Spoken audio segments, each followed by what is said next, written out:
everybody, and welcome back to another episode of Life After Kids with Doctors Brooke and Lynne. I'm Dr. Brooke. And I'm Dr. Lynne. And we're so glad you're here. Thank you for joining us again. Yeah, welcome. We're talking about limiting beliefs. Yes, I love the clap. Clap. We're getting I know. into it. This is a topic that I think affects so many of us, and we never talk about it. Yeah. Right, as women and as in our friendships. Sure, absolutely. And this was falling under purpose and understanding who you are and your place in the world and finding meaning and your purpose.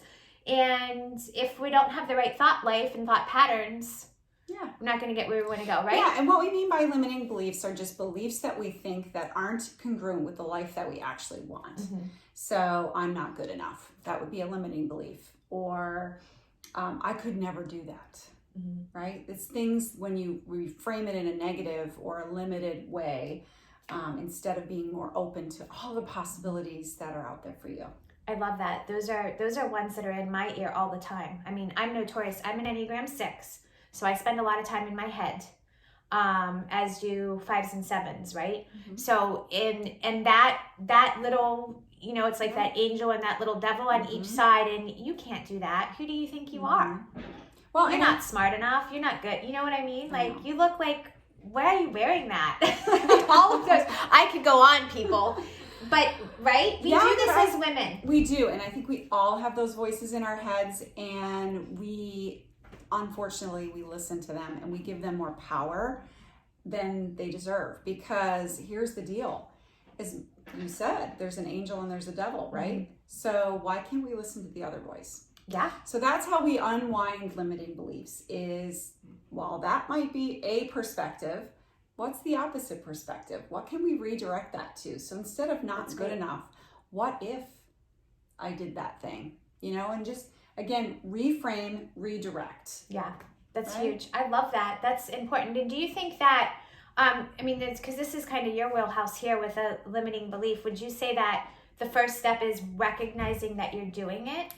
Yes, having self-awareness around what a limiting belief is, that we all have them, and then seeing it in action when we hear it. And then I would say to you, this is a huge place where affirmations have helped me. So if I've recognized, hey, why am I always telling myself that, I suck at this? Or, if I've identified something where I'm not being open to all of the, ways that I could improve or be good at something, then I will reframe and redirect that with an affirmation. So instead of, I'm not good enough, like, what are some of your favorite affirmations that help expand you into all of you? And I do a daily self-affirmation. You know this. I'm like notorious for it. My whole family makes fun of me because they can hear me yelling in the mornings, but I don't care, because it helps me. And maybe in the process of my kids making fun of me, they'll start doing it, or they'll just make fun of me. But either way, they get a laugh, so I'm serving a purpose. But one of my favorites is, I am healthy, I am strong, I am capable. Well, and because that has been a limiting belief of yours that you've carried for years, that you've healed yourself from or are healing from, that your body is not capable and that it, having fear around being sick. So you could redirect that and reframe it. Absolutely. And here's another thing we do, and I don't know if this falls into limiting beliefs, but like, your brain, if you're always looking for something that's wrong, you're going to find something that's wrong. Mm-hmm. And for me, that could be anything. That could be like in your work or how you mother or whatever it is. For me, like, I'm always like looking for something physically wrong in my body. And if you're constantly doing that, you're eventually going to find, remember you had that friend that you were like, she finally got the diagnosis she was looking for. That's mean and sad to say, but like, you don't want to continue to, what we think about, we bring about, right? Right, yes. And so for me, when I realized that was going on in my head all day long, like, oh my gosh, there's something wrong here. My stomach doesn't feel right. When I started I am healthy, I am strong, I am capable. Or another one is, I am healed, I am whole, I am transformed. Yeah, that's great. And you hold on to that and you repeat it and you have that practice. When you notice, like you said, redirect, I don't know what comes first, recognize maybe? Recognize that you're having that thought, and as soon as you recognize that, if you've had a practice, at least for me, of the affirmations, you can quickly bring those back to mind and fall back into that place of power. Yeah, because again, it's a habit, right? So are you in control or are the thoughts in control? Yeah. And what you're telling yourself, if you tell yourself, well, I could never get that job, right? or I'm not a good friend because of this and that, or I can't win that race. Well, is that actually true? Like, and challenge yourself. When you think something that's limiting, break it down and say, well, why couldn't I do this because of A, B, or C? You know, that's what I like to do for myself is, well, is that true? Yeah. Like, why? So you're saying you're not a good speaker. Well, how do we know that? And ask that negative voice to prove itself, just like, you know, to turn it around. Yeah. Reframe it. I love that. You have a little bit of a dialogue with your own self. Almost. Yeah, but no. So, but that can really work. No, but I mean, I get that, because sometimes you have to go through that, like, just common sense, like, let me break this down. Okay, this isn't true, and I can move on from it, right? And that's how you bust them up and break out of that. And I think you can do that just kind of with an inner dialogue, but if you need to process that more and you don't have someone to talk to, we can journal that out too, right? So that can be helpful to take that limiting belief and either write it and then reframe it, or just start with a new thing that you want to talk about. I have another example that just came to mind, like with my kids. Since they were little, anytime they were like under the weather, not feeling good, or they were missing school, you know, the first thing, oh, I'm sick. I'm so sick. And I've always said, you are not sick. Your body is healthy. Your body is strong. It's fighting something off, but it knows exactly what to do, and it's taking care of it.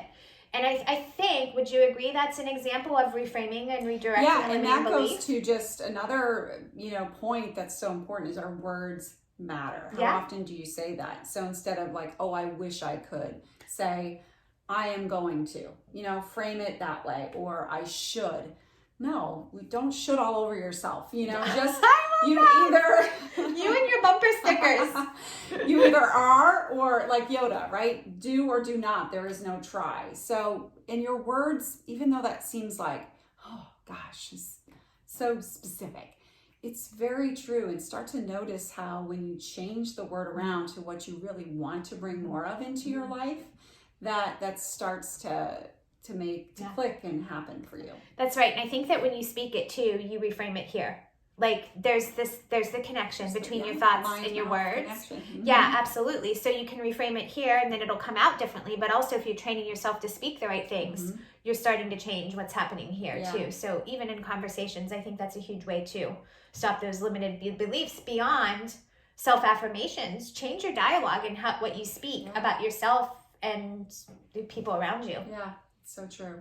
So I think it's just so powerful. And if you can wrap your mind around just the recognizing piece, just if anything that you get out of this, start to realize how that voice pops up, and that is literally just a random thought that you're having that is not true. It's there's false evidence, right, appearing real. Yeah, that's right. And you definitely need to know, if you don't, like, you are not your thoughts.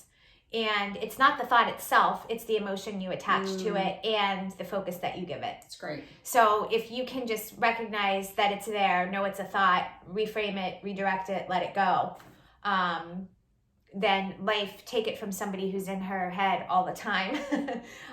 If it can be done. Yeah. Right? If you can do it, you can do it. Yeah, and it really can be. It takes practice. Once again, you're building a habit, but it is very powerful. Absolutely. Very powerful. So I hope this is a good conversation. I hope it helped all of you. And thank you for joining the conversation. We're so glad you're here. Make sure you're following us on all the social media outlets. And we look forward to our next conversation. See you next week.